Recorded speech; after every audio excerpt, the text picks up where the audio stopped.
Hello, welcome to this C# support video. This is the 10th in the series where we're looking at lists, data structures that allow us to store multiple objects of the same data type. And we have to implement a function called filter, which accepts two parameters. So let's have a look and see what it does. It will take a list of numbers and it will filter out all the values which are not multiples of a given number.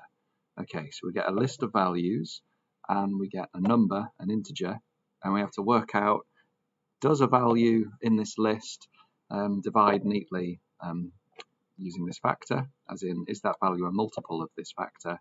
If it is, we put it into a list. If it's not, we don't put it into a list, and then we ultimately return that list. So we have parts of a function. So what do we want to return? We want to return a list of integers.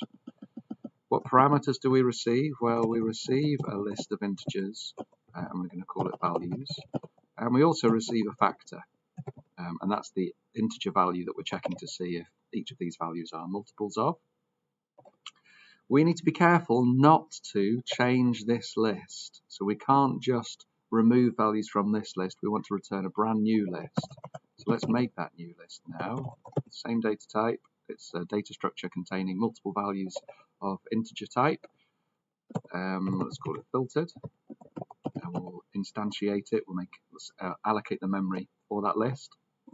A new list of integers. Then we want to go through every value in this list. So we'll use a for each loop, for each int v, I suppose, in values.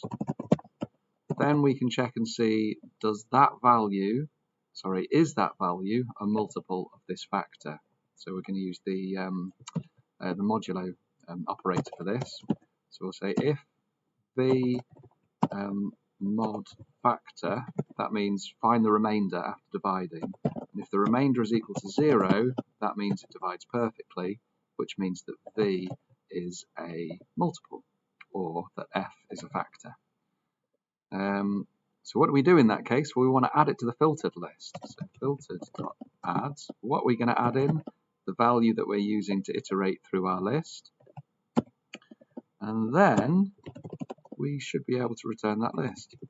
Let's see if it works. Hooray!